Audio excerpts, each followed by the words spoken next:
Ang pinikula ay nagsimula sa isang kapanapanabik na labanan sa pagitan ni Gakko at Haro laban sa mga Fuma Clan ninja. Lahat sila ay nahihirapan sa isang misyon na iligtas ang isang kandidato sa pagkagobernador na si Mukai. Ganun pa man, si Haro ay napilitang harapin si Sugioka mula sa angkan ng Fuma. Ngunit sa huli si Sugioka ay natalo ni Haro at nakiusap na huwag siyang patayin. Dahil sa kabutihan ni Haro ay naghatid na lang ng panghuling suntok kay Sugioka. 6 na taon ang lumipas at kasama na ngayon ni Haro si Nezuki na naghahatid ng mga inumin. Samantala si Nagi ay lumulusot sa museo sa estilong ninja upang magnakaw ng mga mahalagang bagay. Habang si Haro ay nakilala si Karen, isang mamamahayag nang biglang nakatanggap ng tawag si Karen. Tungkol sa isang nakakagulat na kaso ng mass poisoning. Sa likod ng trahedyang ito, si Oki at si Medjin mula sa lihim na organisasyon ay binabantayan ng cruise ship. Kinabukasan umuwi si Haro at sinalubong ang kanyang nakababatang kapatid na si Riko at ang kanyang lola na si Takitora na isa ring ninja. Habang si Yoko na ina ay madalas pa ring tumingin sa mga larawan ni Gakko na may kalungkutan dahil hindi niya matanggap ang pagkawalan ni Gakko. Nang ang balit at tungkol sa mga nawawalang bagay mula sa museo sa TV, si Nezuki ay numati dahil siya ang isa na nagsagawa ng pagnanakaw. Ang kanilang ama na si Soichi Tora ay pinatay ang TV at hiniling kay Haro na pumunta sa Seiki Factory. Si Soichi ay umaasa na si Haro ang magiging kahalili sa negosyong Seiki. Samantala si Nagi ay nakatanggap ng tawag mula sa kanyang kaibigan para pumunta sa museo. Habang si Haro ay natutulog pagkatapos kumain. Sa hapagkainan tinanong ni Riko kung ang kanyang pamilya ay mayaman, dahil nakatira sila sa isang malaking bahay at nasasarapan sa masasarap na pagkain araw-araw. Tinanong din niya kung siya ay ampun dahil sila ay isang pamilya ng ninja at si Riko ay walang takayahan sa ninja tulad nila. Pagkatapos ay may tumaga sa kanilang mga tiles sa bubong. Nagpasya si Yoko na ayusin ang mga tiles sa bubong gamit ang kanyang mga kasanayan bilang ninja. Sa kabilang banda, nakita ni Soichi ang isang kalapati upang maghatid ng isang sulat. Ngunit agad itong itinaboy nang hindi binasa ang mensahe. Pinagalitan muna ni Yoko si Soichi sa kanyang ginawa. Ngunit napag-alitan din ni Soichi si Yoko sa pag-akyat sa bubong. Sa parang iyon ay binalaan niya ang kanyang asawa na umakyat na lamang muli sa bahay gamit ang hagdan. Upang hindi malantad ang kanilang pagkakakilanlan bilang mga ninja. Gusto ni Soichi na mamuhay ng normal ang kanyang pamilya matapos mawala si Gakko. Habang natutulog binangungot si Haro tungkol sa isang misteryosong nakamaskara na figure na nagtataas ng espada na parang papatay sa kanya at nagising siya sa gulat. Sa sumunod na eksena si Soichi na patungo sa kanyang Seiki Factory. Doon ay nakatanggap siya ng resignation letter mula sa isa sa kanyang mga empleyado. Dahil ang Seiki Factory ay pinagbantaan na mabangkarota. Samantala si Nagi na kasama ng kaibigan niyang si Hatani. Bumisita sila sa museo para makita ang mga bagong koleksyon.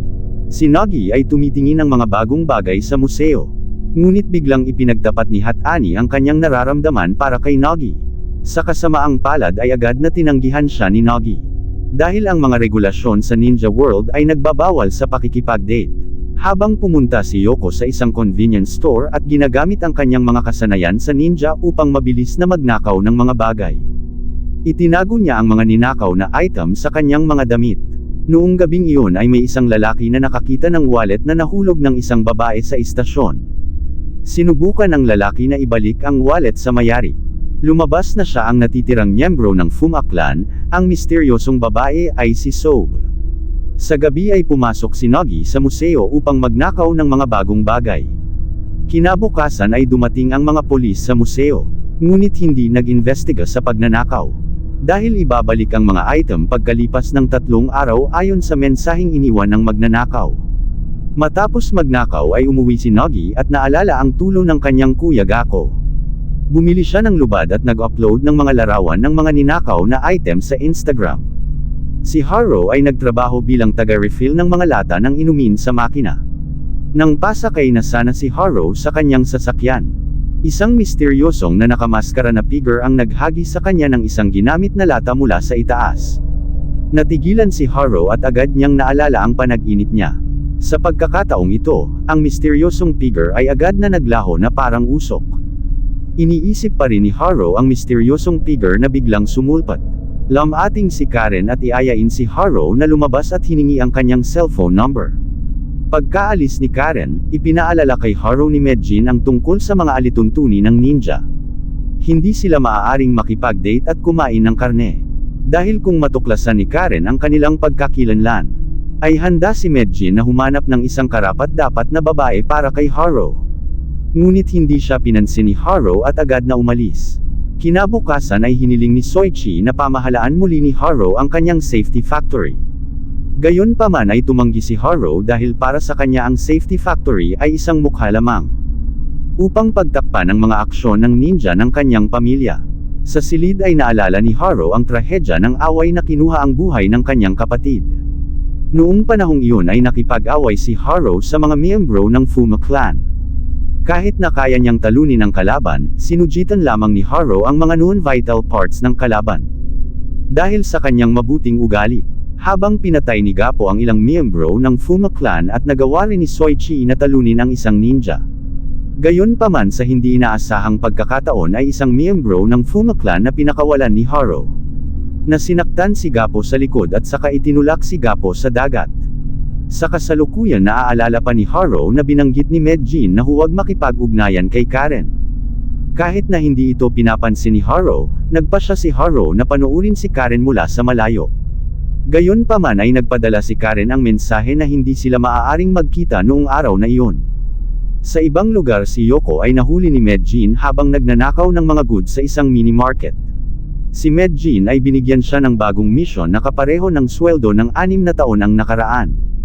Tinanggap ni Yoko ang alok na trabaho dahil sa kanyang mahirap na sitwasyon sa ekonomiya. Kailangan niyang bayaran ang mga bayarin sa paralan ng kanyang mga anak at ayusin ang bahay na nagsisimula ng masira. Noong gabing iyon ay nagsasanay si Nogi ng mga setup nang makatanggap siya ng mensahe mula sa isang tao sa Instagram. Kakaiba ang mensahe dahil isinulat ito na parang kuya niya ito. Habang si Haro ay paulihin na sinusundan si Karen na pumasok sa isang Halloween event club.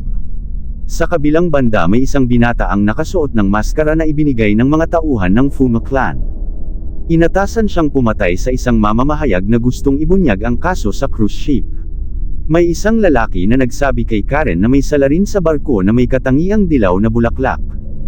Gayunpaman bago niyang masabi kay Karen ang lahat ng impormasyon tinapos na siya ng kalaban. Noong malapit na niyang atakiin si Karen, si Haro ay dumating para protektahan siya. Binato ni Haro ng lata ang cellphone ni Karen para pigilan si Karen sa pagkuha ng litrato.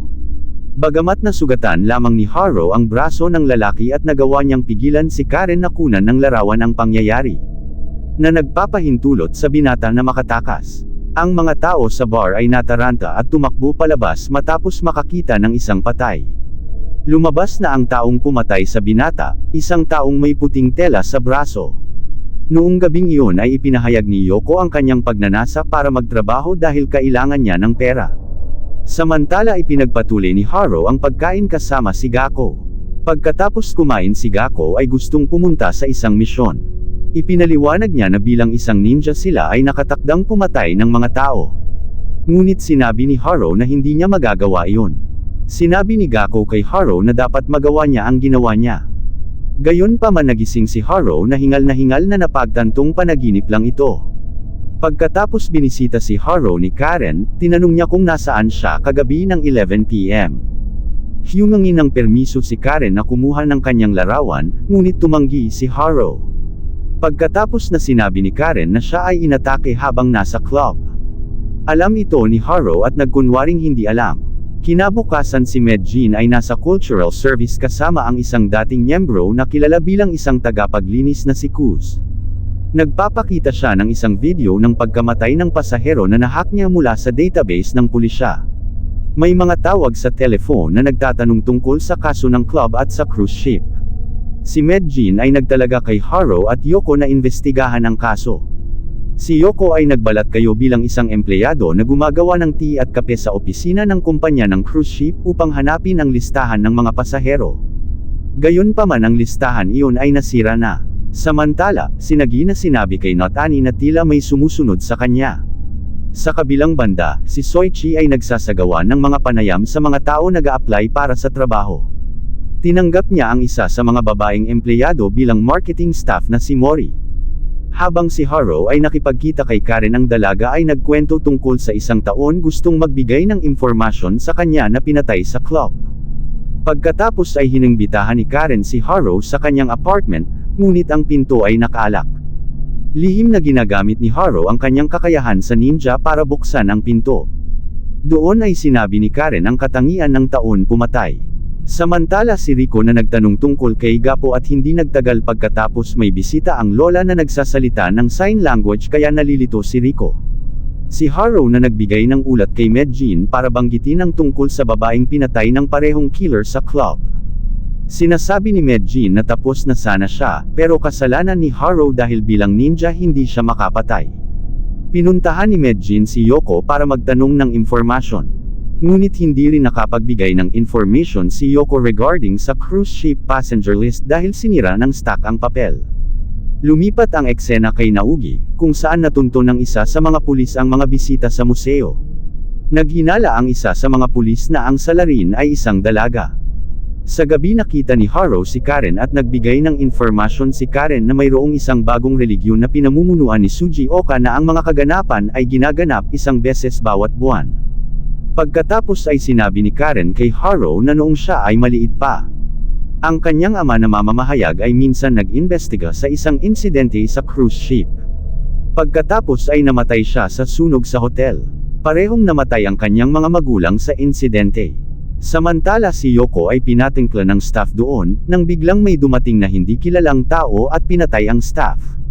Si Yoko na nakakita nito, agad na pinatay ang mga ilaw at hindi maihiwasan ang away sa pagitan nila.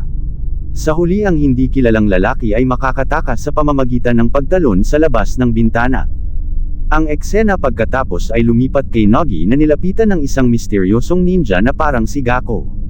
Sinagdiang itinako niya ang kanay niya kaya natalante si Nagi at kinuha ng ninja sa museum ang collection items na ibinalik ni Nagi. Samantala si Medjin at ang kanyang cleaning team ay pumunta sa opisina para mag-suri. Si Medjin na inutusan si Yoki na kunin ang nasirang listahan ng pasahero upang ito ay muling mabuo.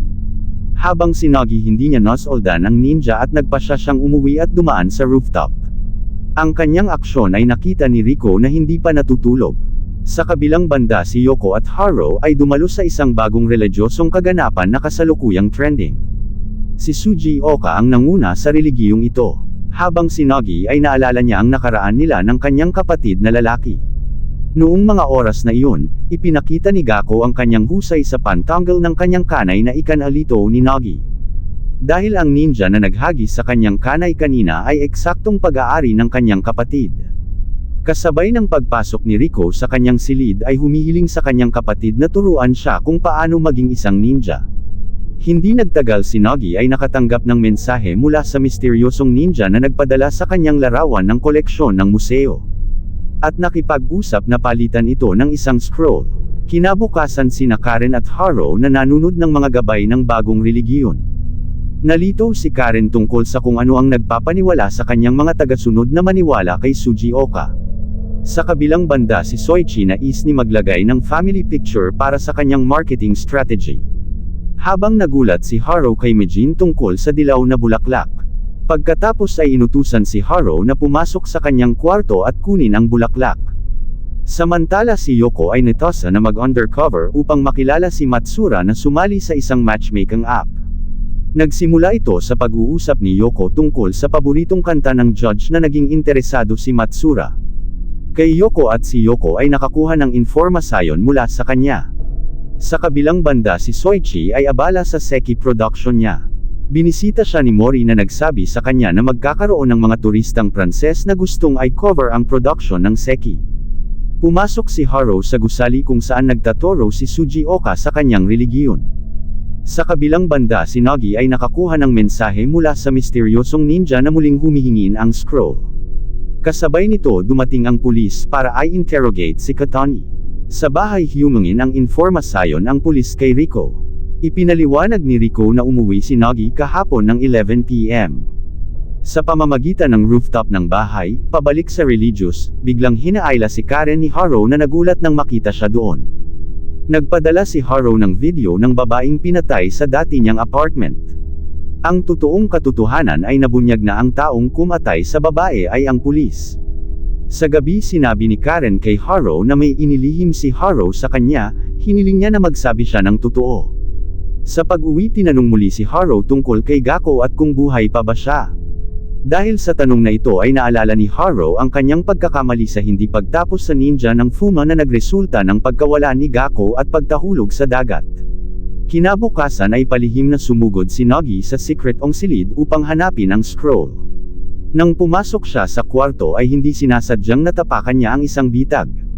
Sa huli ay nakakita si Nagi ng scroll sa kisamin ng kanyang silid. Habang si Haro at Karen ay ginagabayan ng pulis upang makilala si Taiji Oka. Siya ay nagpakita ng kanyang kakayahang basahin ang nakaraan ni Karen na nagpapaliwanag na mayroong isang pangyayari noong malahit pa si Karen. Nagkaroon ng sunog kung saan namatay ang kanyang mga magulang at siya lamang ang nakaligtas. Natarangka si Karen dahil tama ang kanyang paliwanag. Pagkatapos ay inutusan ni Suji Oka ang kanyang mga tauhan na ibigay ang espada kay Haro at sinabihan siyang tapusin si Karen. Hindi dinawa iyon ni Haro, dito nataklasan ni Suji Oka na si Haro ay siya pa rin ang isang ninja na hindi makakatapos ng mga tao. Pagkatapos ay ibinigay ni Suji Oka ang dilaw na bulaklak kay Karen. Pagkaalis ni Karen, ipinaliwanag ni Suji Oka ang kanyang tunay na sarili, na isa siya sa mga kumatla ninja na hindi tinapos ni Haro 6 years ago. Sa isang flashback, nung sinaksak ni Suji Oka si Gako mula sa likod, si Suji Oka ay na-appoint bilang 19th successor ng Fuma clan. Sa kasalukuyan patuloy na nagtanong si Karen kung ano ang nangyari kay Haro at bakit siya binibigyan ng dilaw na bulaklak. Sumagot si Haro na paprotektahan niya si Karen. Samantala si Soichi ay abala pa rin sa pagkuha ng litrato ng kanyang pamilya para ay promote ang kanyang negosyong seki. Habang si Yoko na sumusubok na akitin si Matsuura sa pamamagitan ng pagpupuri sa kanya. Ginagawa ito ni Yoko upang makakuha ng informasayon mula sa kanya. Si Matsuura ay yunibig kay Yoko at nagpahayag ng kanyang damdamin. Hindi nagtagal matapos makatanggap si Matsuura ng tawag mula sa kanyang superior at iniwan si Yoko. Samantala ipinaliwanag ni Karen kay Haro na ang naunang nakaligtas sa insidente ng sunog ay siya noong siya ay 3 taong gulang. At isa sa mga burokrata na nakakaalam ng mga lihim ng estado ay ang ama ni Karen. Nakiusap din si Karen kay Haro na ipaliwanag ang katotohanan. Sinabi rin ni Karen na nalaman na niya pag natapos binuksan niya ang aparador na may informasyon sa iba't ibang mga kaso kabilang ang kaso 6 na taon na ang nakalilipas. Nang tinidnap ang kandidato sa pagkagobernador na si Mukay na nagresulta sa maraming biktima. Ilang mga larawan ang nakadisplay, ngunit ang salin ng problema ay hindi pa masusumpungan.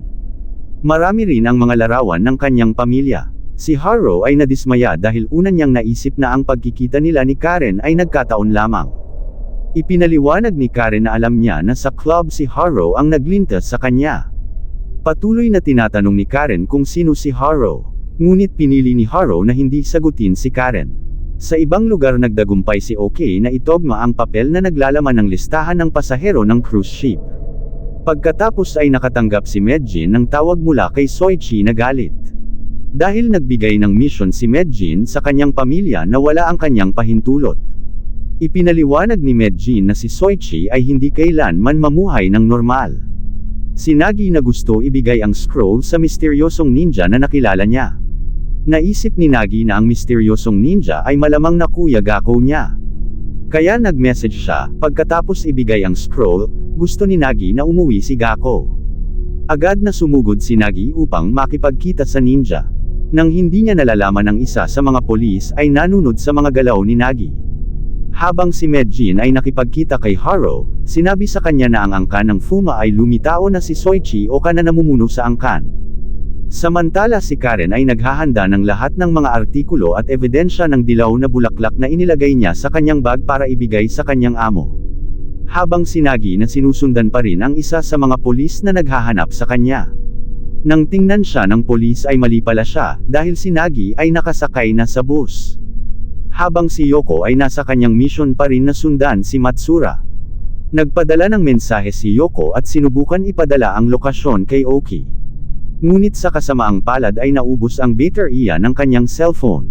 Sa ibang lugar nahanap ni Oki ang salarin sa pamamagitan ng pagtutugma sa nawasak na papel mula sa pagkamatay ng isang pasahero sa cruise. Lumabas na ang salarin ay si Matsura. Nawala ng kontak si Oki kay Yoko dahil naubos na ang baterya ng kanyang cellphone. Kaya naman pinakiusapan ni Oki ang kanyang kasamahan na hanapin si Yoko. Si Medjin ay nakipag-ugnayan din kay Soichi pero hindi niya sinasagot. Nagmadali si Medjin na kunin ang ibon para magdala ng mensahe kay Soichi. Sa kabilang banda, si Karen ay pumunta sa kanyang boss upang ibigay ang article at ibidin siya. Gayunpaman, nabigla si Karen ang buksan niya ang kanyang bag ng ebidensya at nawala ang artikulo at napalitan ng walang lamang na bote. Samantala ang kanyang kliyente ng team ay sinusuri ang mga dilaw na bulaklak sa lugar ni Medjin. Pagkatapos ay lumipat ang eksena kay Haro na sinusunog ang lahat ng mga artikulo ni Karen at ang computer sa bahay ni Karen ay nereset na rin ni Haro. Habang si Yoko sinusungan pa rin niya si Matsura, nag-iwan siya ng lipstick sa dingding para madali siyang matagpuan. Binago rin ni Yoko ang kanyang suot sa pamamagitan ng pagtakit ng mukha na parang ninja at may dalang kutsilyo bilang isang sandata. Noong gabing yun pag-uwi niya ay sinigurado ni Soichi na tulog na si Riko.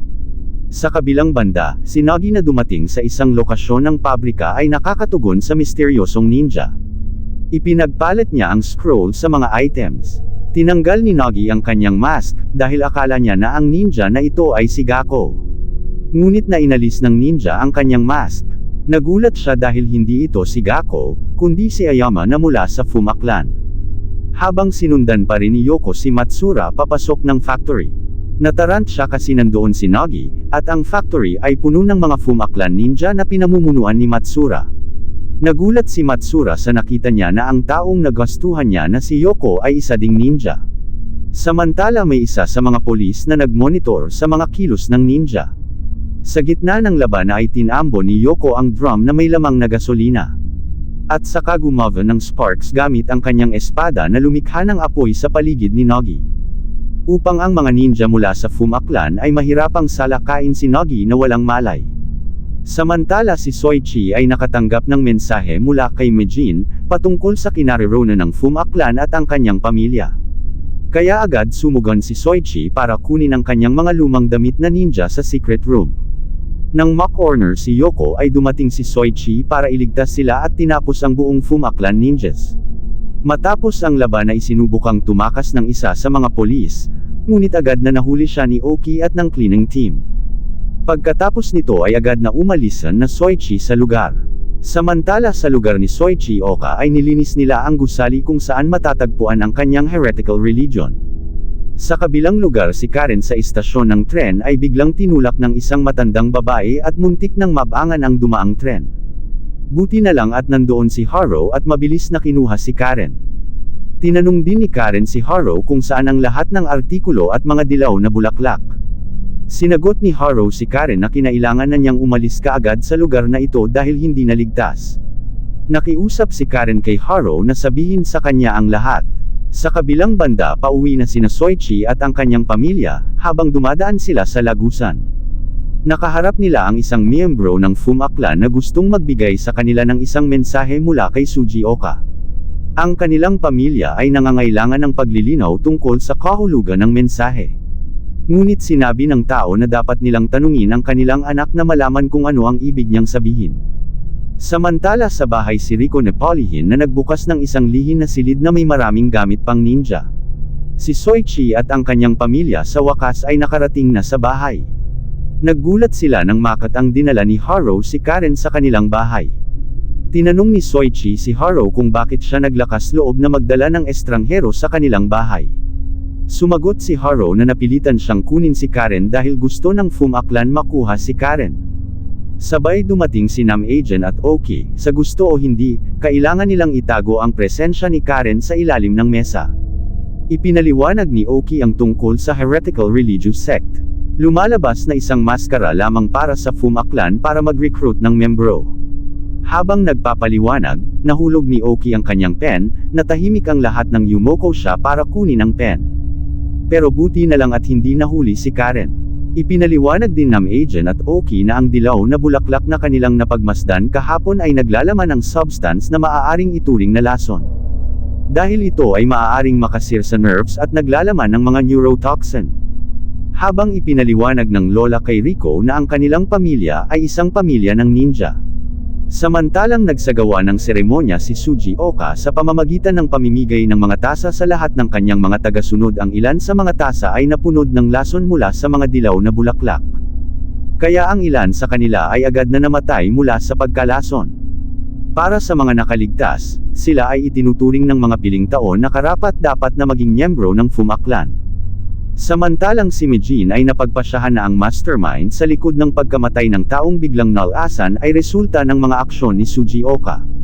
Pagkatapos ng sesyon ng pagpapaliwanag, tinanong ni Soichi si Haro tungkol sa mensahe mula sa mga tauhan ng Fuma Clan, na nagsabing salamat sa pagligtas sa kanya 6 na taon na ang nakakaraan. Sa wakas ay ipinaliwanag ni Haro ang pangyayari 6 na taon na ang nakakaraan. Sa oras na iyon ay nagkaroon siya ng pagkakataon na tapusin si Sugioka. Ngunit hindi niya magawa. Si Sugioka ay nagkaroon din ng pagkakataon na saksakin si Gakko at ngayon ay namumuno sa Fuma Clan. Habang alam na ni Rico na ang kanilang pamilya ay isang ninja family, nagsimulang magalit sa kanyang mga magulang dahil pakiramdam niya ay naiiba siya sa iba. Si Soichi at Yoko ay agad na nagpaliwanag na ang pagiging isang ninja ay hindi kasing dalan ang iniisip niya. Maraming mga patakaran ang hindi dapat labagin, mula sa pakikipag-date na kumakain ng karne at ng anib na mawalan ng buhay. Gayon pa man, determinado pa rin si Rico na maging isang ninja tulad ng lahat ng kanyang pamilya. Sa kabilang banda, nang matanggap ni Sugioka ang scroll, nagalit siya dahil pecker pala ito. Tinabukasan ang mga polis na naaresto kahapon ng cleaning team ay inilagay sa harap ng Mushin na walang suit na damit at ang mga nawawalang collectible ay inilagay sa kanyang vital organ. Laking gulat niya nang mapagtanto niya ang kalagayan ng kanyang katawan. Maraming gamit sa museum collection ang nawawala, kaya inaresto ang kawawang lalaki at dinala sa police station.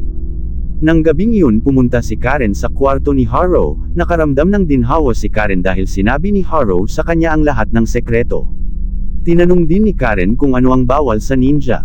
Sabi ni Haro, isa sa mga ipinagbabawal para sa mga ninja ay ang pakikipag-date at pagkain ng karne.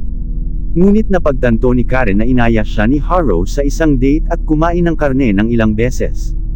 Ipinaliwanag ni Haro na siya ay gustong mamuhay tulad ng isang normal na tao. Sa huli ay gumawa sila ng immoral na gawain sa kanilang silid kahit alam nila na ang kahihinatnan ay papatayin sila sa kanilang mga aksyon. Lihim ito na nituklasan ng lola mula sa malayo. Kinabukasan, si Soichi at si Yoko ay nagbalak kayo bilang mga miyembro ng Fuma Clan at nagkunwaring sumalaki kay Mijin. Pagkatapos ay hinusisa si Matsuura sa pagsasabing iuutos ng pinuno ng Fuma Clan na patayin si Matsuura kapag isiniwalat niya ang mga layunin ng kanyang clan. Sinabi ni Matsuura ang layunin ng kanyang clan ay isang eclipse. Sa hapon, si Nagi ay nasa dalampasigan ng malungkot tungkol sa pagkawala ni Gakko at pag-alala sa kanyang pagkabata kasama niya. Pagka-uwi ni Rico ay sumailalim siya sa pagsasanay bilang isang ninja na may sigasig. Habang sumasapit ang hapon, ipinatita si Gakko sa isang nasugatan at magulo na kalagayan habang naglalakad pauwi. Sa kabutihang palag, may dumaan na sasakyan at dinala siya sa hospital. Si Soichi at ang kanyang pamilya ay nakatanggap agad ng balita na buhay pa si Gakko. Si Gakko ay nilinis ng cleaning team at tinanong tungkol sa Fuma Clan. Sabi ni Gakko na pagkahulog niya sa balko ay hindi siya namatay. Ngunit nasabit sa propeller ng balko at pagkatapos ay dinala siya sa Fuma Clan. Doon ay nakita niya ang isang field ng mga dilaw na bulakla. Natarant sila sa presensya ni Gakko at akala niya isa siyang espiya ng Fuma Clan.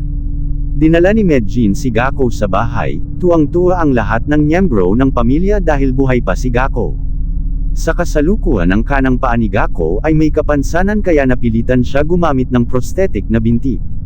Tanging ang lola lang ang naghinala kay Gakko, kaya tinignan ng lola ang isang scroll na nakatago pa rin sa isang sekretong silid. Pagkatapos, si Haro ay ipinakilala si Karen kay Gakko. Sa television may news broadcast patungkol sa kidnapping case ni Mukay. Samantala, si Sawa ay binabantayan ng dalawa sa mga tauhan ng Fuma Clan na isa ay matandang babae na nagtula kay Karen sa istasyon ng tren. Si Haro ay nakatanggap ng tawag mula kay Sawa at sinabi na isang maghiganti. Si Haro ay nagtanong sa kanya kung ano ibig sabihin ng eclipse. Narinig ni Gakko ang kanilang mga pag-uusap.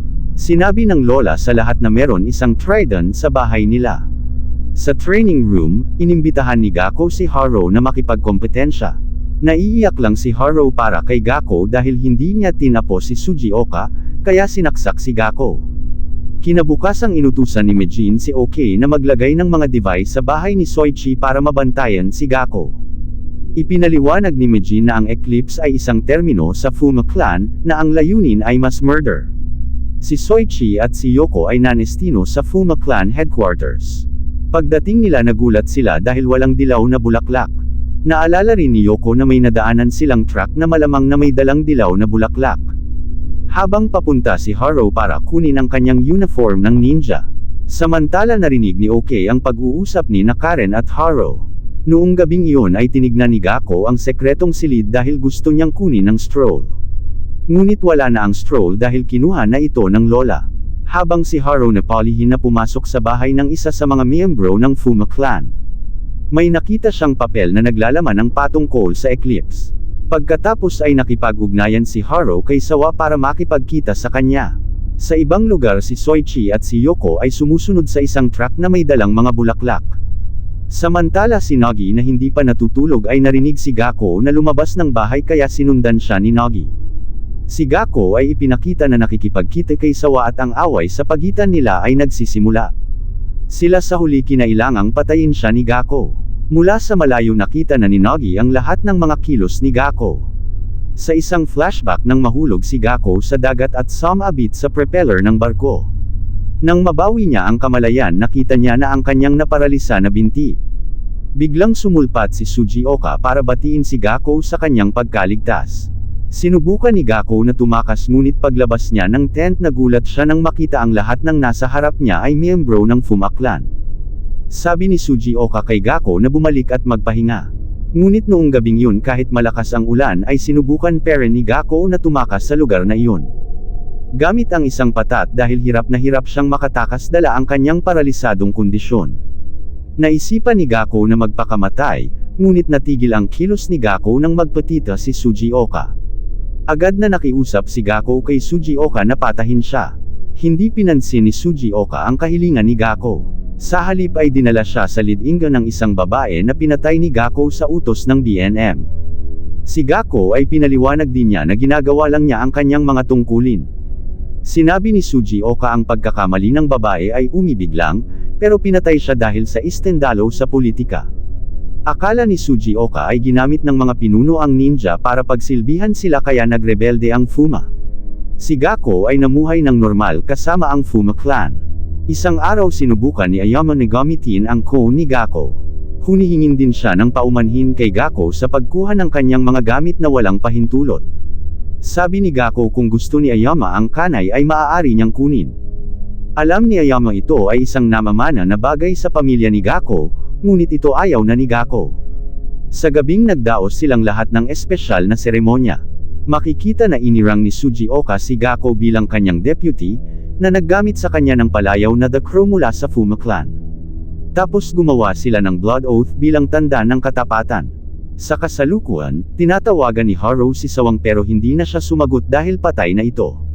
Umuwi si Haro at natarant siya nang hindi niya naabutan si Karen sa bahay. Samantalang si Rico ay sumasailalim pa sa training bilang isang ninja na tinuturuan ng lola. Si Rico ay parang naiinit dahil paulit-ulit niyang inuulit ang parehong mga galaw. Gusto niyang subukan pag-aralan ang circle movement. Ngunit sinabi ng lola na kailangan niyang maghihintay ng isa pang 10 taon bago niya ito matutunan. Lumapit si Haro para tanungin si Rico kung nasaan si Karen. Sinagot ni Rico na si Karen kaninang umaga ay wala na. Si Haro tapos tinawagan si Karen pero si Meijin ang sumagot ng phone. Pagkatapos si Haro ay nakipagkita kay Oki, habang si Karen ay kinidnap ng cleaning team. Sa kabilang banda, si Nagi na nakita ang mga aksyon ni Gakko ay bumalik sa bahay. Sinabi ni Gakko kay Nagi na hindi siya miyembro ng Fuma clan at inakusahan si Soa na miyembro ng Fuma clan. Si Gakko ay pinili na magsinungaling kay Nagi para hindi siya mahuli. Pumunta si Gakko para makita si Ayami at sinabi niya kung bakit niya niloko ang kanyang kapatid. Dumating si Sugioka na nagsasabing ang tanging layunin niya ay ang scroll. Sinabi ni Gapo na ang Fuma clan ay dapat wag sakta na ang kanyang pamilya. Si Haro na nahuli niya si Oki at dinala siya sa harap ni Medjin. Nagmakaawa si Haro na palayain si Karen at papasanin niya ang lahat ng kahihinatnan. Pagkatapos inatasal siya ni Medjin na tapusin si Sugioka at kung hindi niya magagawa hindi na niya makikita si Karen. Hiniling din ni Haro na makipagkita kay Karen sa huling pagkakataon. Nagpaalam siya at pagkatapos ay pumunta si Haro upang gawin ang kanyang mga tungkulin. Si Soichi na kasama pa rin ni Yoko na nagmamaste sa factory ni Sugioka. Nakita nila ang buong staff ng factory na naghahalo ng lason na gawa sa dilaw na mga bulaklak. Nung gabing iyon sa bahay ang lola ay nagsasaya sa pagkain ng hamburger at si Rico ay hindi na pinayagang kumain ng karne. Dahil gusto niyang maging ninja at sa parehong oras, dumating ang mga tauhan ng Fuma clan sa bahay nila para kunin ang scroll. Pinatay ng isa sa mga tauhan ng Fuma clan ang wifi modem kaya hindi makontak ng lola ang iba. Kaya naghanda ang lola ng trap na ikinamatay ng isa sa kanila. Pagkatapos ang iba pang Fuma member ay sinubukang saksakin ang kutsang ni Nogi. Dahil akala nila natutulog si Nogi, pero heto si Nogi ay handang tapusin sila. Naggalit si Ayama dahil maling scroll ang ibinigay ni Nogi sa kanya. Isang matinding labanan ang hindi maihiwasan sa magkabilang panig. Naiini si Lola dahil madaling na-detect ang katawan niya, kahit kapakain lang niya ng hamburger.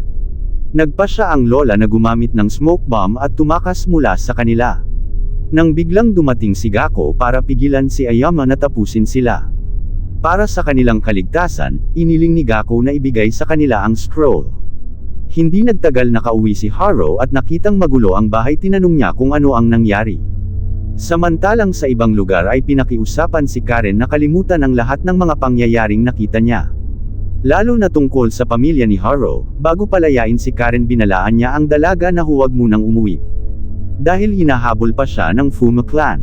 Si Soichi at si Yoko na nakapasok sa factory, nakita nila si Gako na iniabot ang kanilang family scroll kay Sugioka. Bilang mga magulang nagulat sila at nadismaya dahil ibig sabihin, naging miyembro ng Fuma clan si Gako. Para sa kaligtasan ng kanyang mga kapamilya si Lola at si Rico ay pumunta sa lugar ng isang kaibigan para humingi ng tulong. Sa daan sinundan sila ng isang matandang babae na nakatalagang pumatay kay Karen. Kaya sa maikling panahon ay nagawang patayin ng Lola ang babae, si Haro at ang kanyang pamilya ay nakahanda na. Kumuha sila ng mga armas mula sa lumang silid at tumunggas sa pabrika. Pagkatapos naon ay pinahinto nila ang truck na may dalang mga bulaklak ng Fuma clan. Punor-alisa ni Haro ang driver ng truck upang kunin ang sasakyan. Ngunit sa hindi inaasahang pagkakataon ay naglalaman ng truck ng ilan sa mga tauhan ng Fuma clan. Kaya nasangkot sila sa isang away. Samantala sinubukan ni Nagi na makalusot sa pabrika, para palihim na patayin ang kuryente.